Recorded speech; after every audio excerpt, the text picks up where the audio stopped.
From Southern Colorado's high-definition news leader, this is News Channel 13, where the news comes first.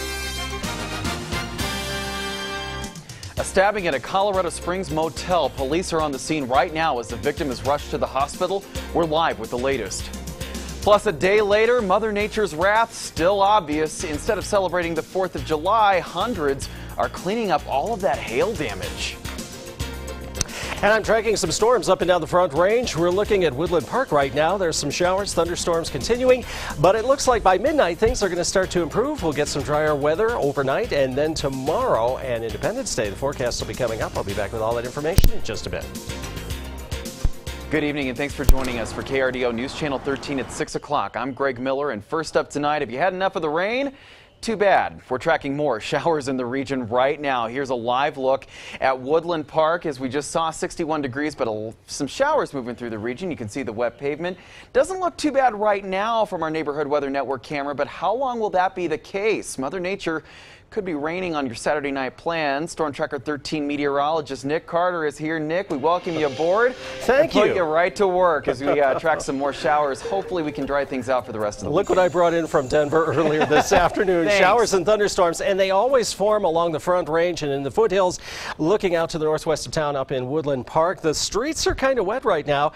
There are some generous amounts of rainfall out there earlier this afternoon, but things are starting to improve right now across most of the city, except for the top of that shower that's raining right now in Woodland Park. We're starting to see some of the overhanging cloudiness from there, so we may be looking at a few scattered sprinkles here over the next couple of hours. And as we always expect during this time of day, the showers, thunderstorms forming up along the Sangre de Cristos. One big shower just west of Walsenburg. That one was starting to fire up just about a half an hour ago. They've got severe weather watches in Kansas. We had some pretty heavy rain across the Highway 50 corridor. Some showers out near Lamar and La Junta. There were a couple of severe thunderstorms out there earlier this afternoon. All along the interstate, nothing much except a few sprinkles just north of Walsenburg. The Palmer Divide looking pretty good right now. The burn areas not threatened at this time, but there is that one big thunderstorm that was forming just west of Woodland Park. It seems to be losing a little bit of its punch right now. It was moving to the west at about 4 miles per hour. Again, it doesn't look like it's going to be affecting the burn areas at this time.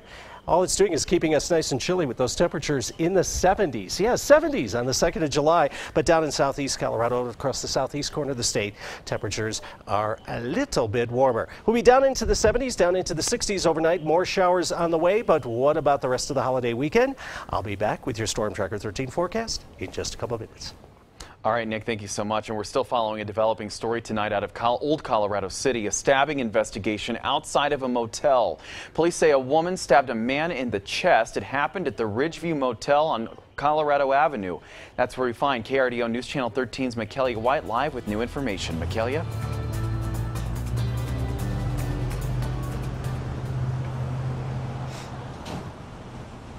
Greg, as you can see, still a very active scene behind me here at the Ridgeville Motel. Officers have even blocked off part of West Colorado Avenue for what they're now calling a death investigation. Now, here's what we know about what happened so far. A short time ago, a man was stabbed by a woman here at the motel in the 3500 block of Colorado Avenue. The man was taken to a local hospital, and the woman has been detained by police. Now, we talked exclusively with an eyewitness who saw it all happen. They were always fighting. They were just arguing all the time. Police would come every day checking up on them because I think they weren't allowed to be together.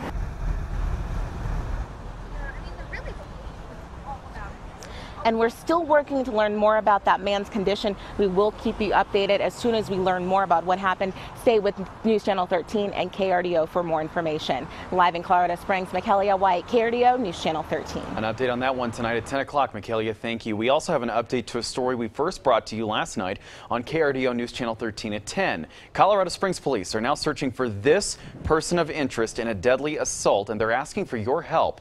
Investigators are looking for 24-year-old Norma Lee Negron. Police say the assault happened at the Capri Motel on East Platte.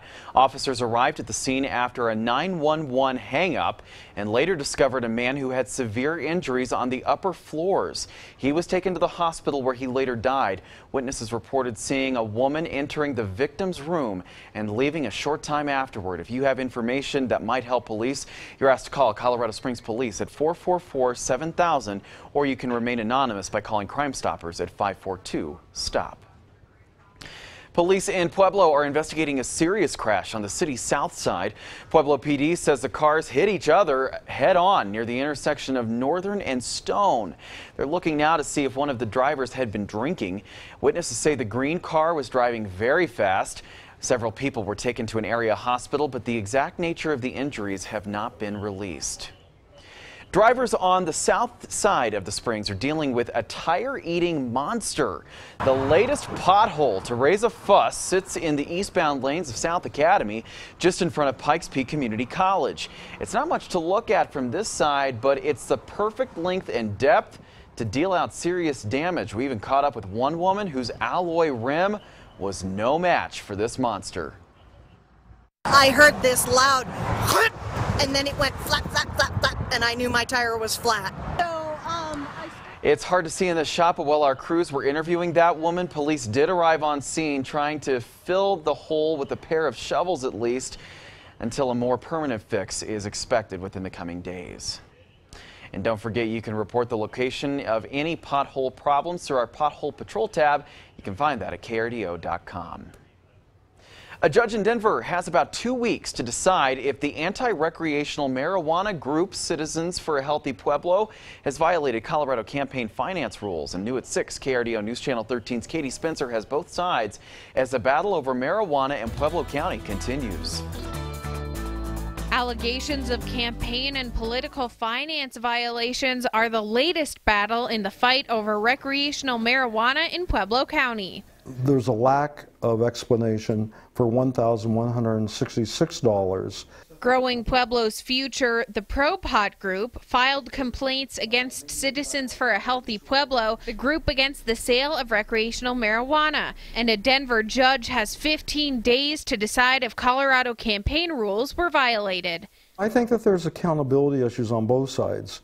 You know, Growing Pueblo's Future has made every attempt to be accountable. But Charlene Graham with Citizens for a Healthy Pueblo says they've done nothing wrong and have all necessary donations accounted for. We assured them that it was watched the entire time, but it's another one of those smoke screens that they're going to go about this $20. Graham submitted more than 9,000 petitions in June to put a question of banning the sale of recreational marijuana on the ballot.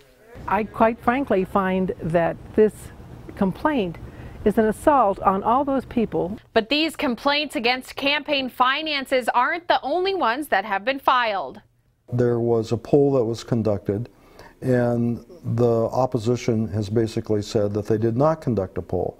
Graham says in her eyes, that polling issue should have already been cleared up. We have talked to the man. He sent a letter telling the judge that he was in error, and it was entered in as an exhibit. But both parties agree that the disagreements will not stop them from continuing their cause for the November ballot.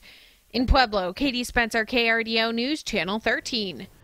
Well, there's also a lawsuit happening between the two groups about Amendment 64. That one is expected to be ruled on by July 11th.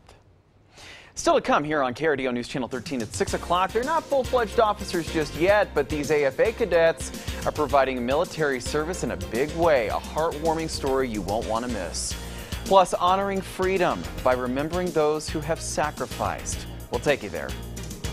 And it's a tale of two seasons across the state. Northeastern Colorado temperatures were only in the 70s this afternoon. Down in the southeast, we're in the 80s, and Colorado Springs, we're kind of in that battle zone. Who's going to win that warm weather battle? I'll be back with the forecast coming up in just a bit.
New on KRDO News Channel 13 at 6 o'clock as we prepare to celebrate Independence Day. Canyon City is honoring those who helped preserve it. Organizers at Fremont County's War Memorial Park marked the addition of 74 new names to the memorial wall. Each name is immortalized with an engraved brick provided by the serviceman's family. Some generous Air Force cadets continued a long-standing tradition today by volunteering to help an Army veteran. Ted Langowski is almost 93 years old and says he appreciates all the help he can get around his house. So cadets have been helping veterans just like him for decades. I like to do things. I don't want to sit around and become an old man. I want to do things that I thought I could do when I was 39, but I'm not 39, I'm 93. It's a lot different, and I appreciate it. I really do. Doesn't need me for really much anything except the heavy lifting. Great spirit, always has a positive outlook on life, and it amazes me every time I interact with him. Great to see. If you'd like to volunteer on adventures like this in the future, volunteers say there will be a sign-up at the Air Force's annual Wing Open event. Nick? Well, it was an active afternoon with showers and thunderstorms across much of southeastern Colorado. At this moment, mainly over the foothills just to our west. Some of these showers could drift off to the northeast in the next couple of hours, but what about the rest of the holiday weekend forecast? I'll be back with the Storm Tracker 13 forecast in just a bit.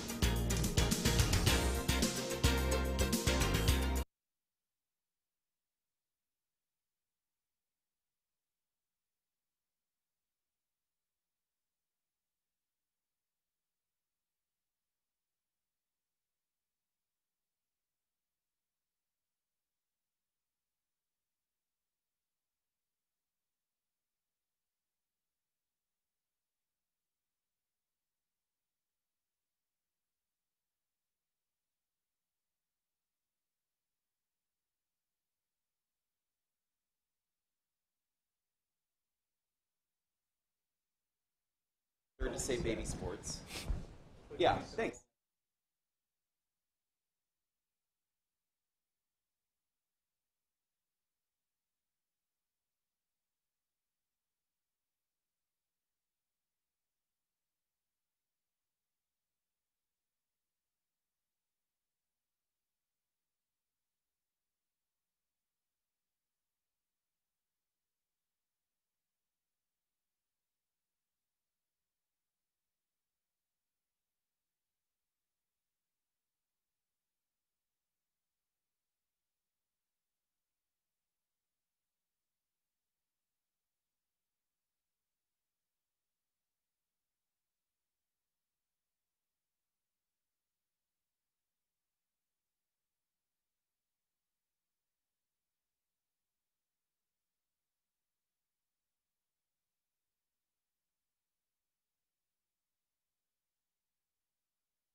And here's a check of traffic right now as a lot of people head out this holiday weekend. You are looking live at I-25 along Motor City. A lot of traffic, but it's moving along well. Weather on this stretch not causing any problems at least, but there were some backups here earlier today. Again, though, everything looks just fine tonight. No major delays being reported. And for the latest weather and traffic conditions, you can always check out our website at krdo.com. Hundreds of families started their holiday weekend in cleanup mode. It was about bigger than golf balls.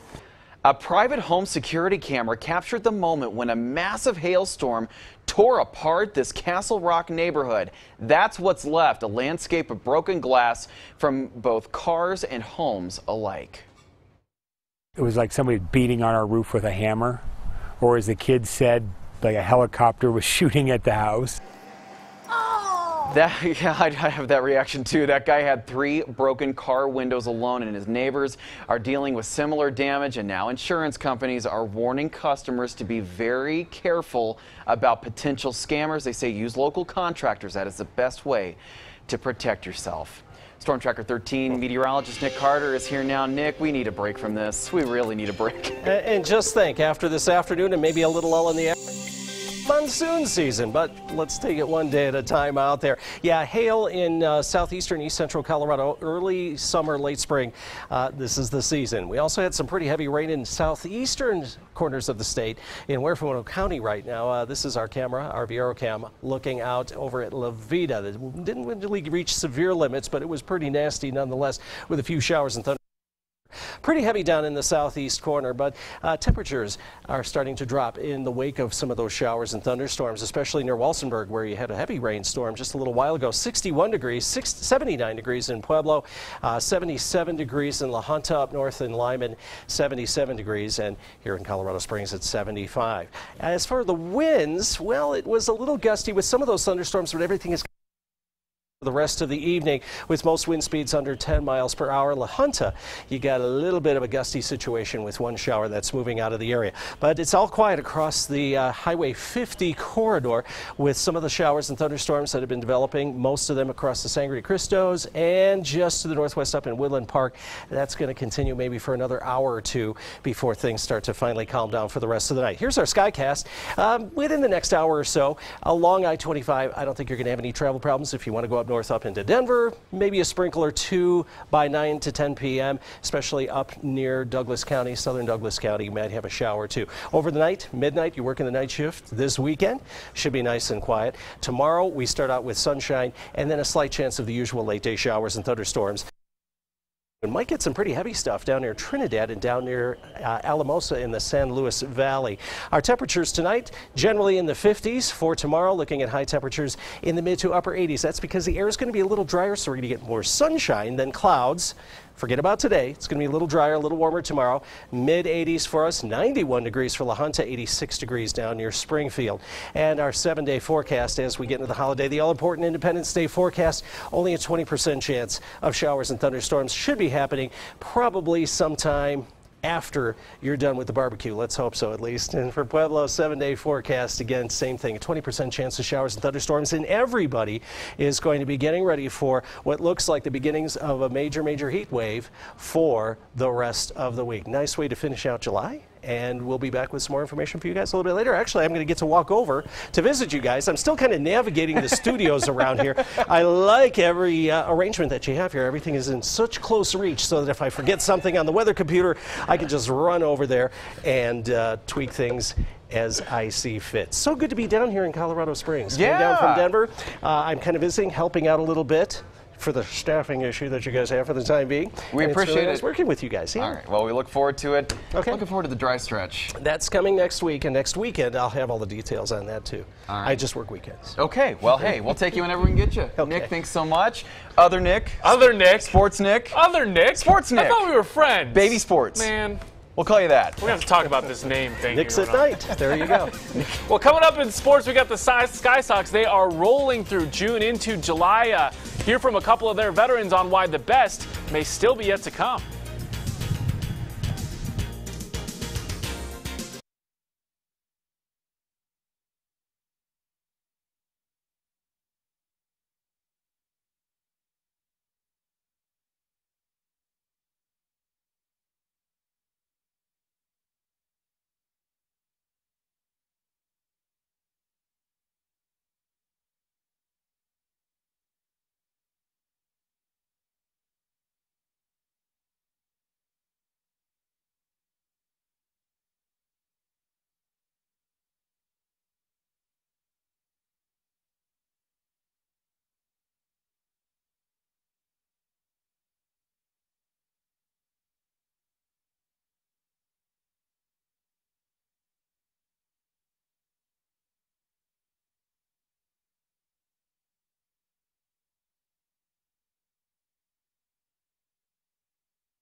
Hey, welcome in. It's about 6:20. You know what that means? It's sports time. The Colorado Springs Sky Sox, hottest team in the PCL right now.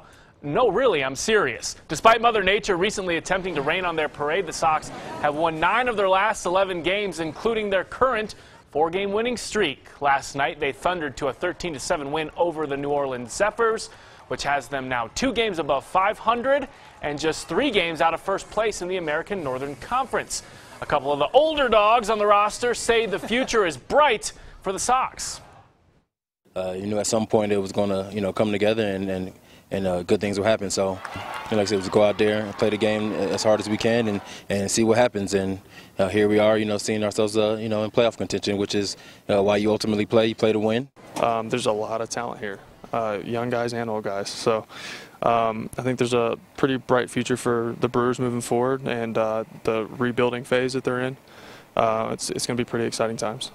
Exciting times indeed. Before suiting up against the Zephyrs tonight, manager Rick Sweet and a few of the Sky Sox players met with the local wounded warriors and members of the Colorado Springs Police and Fire Departments for a special batting practice. Mother Nature forced BP inside as opposed to being on the field, but combat veterans, service personnel, and their families still managed to get in. Some pretty impressive hacks. Battalion Chief Jesse Ortiz explained the life lessons he's learned from the game of baseball. Teamwork, being able to rely and depend on other people, all the hard work that goes into educating yourself, training, being prepared, and just that sense of even competition. It's just something that drives and motivates people, so they take that initiative to just challenge themselves each and every day. All right, this is video you can't see enough. Dash cam from the 2016 Pikes Peak International Hill Climb. This is 2016 King of the Hill, Romain Dumas, and that is absolutely terrifying as he bombs up the hill. Check this out. Second place finisher Reese Millen gets a little loose heading into a turn. He would quickly get it under control, and he'd break that 9-minute barrier. Let's check out a motorcycle here. This is my buddy Crazy Chris Lilligard. Take a look here. Right there, he actually hit that bay of hail posted along the side of the road there. He would be okay, obviously, and he'd finish first in his class.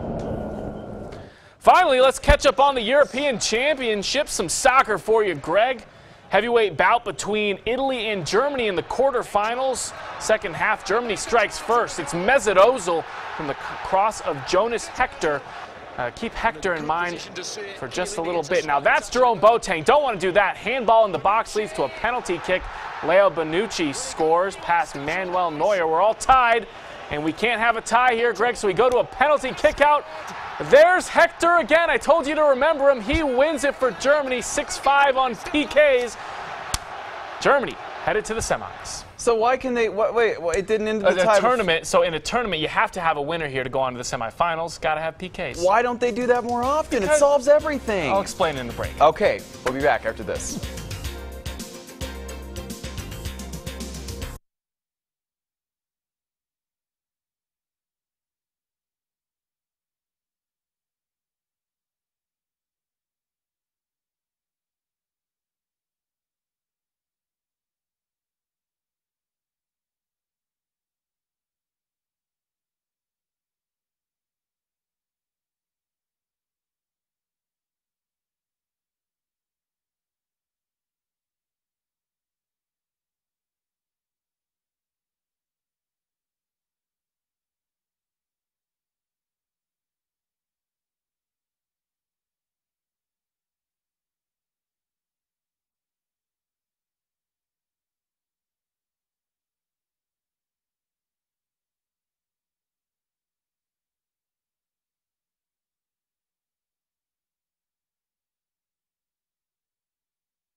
Hello, check, check.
Tonight's Capture in Colorado comes to us from the State Patrol in Colorado Springs. They tweeted these pictures out today saying he was trying to make his getaway. Good thing that menace had his seatbelt on.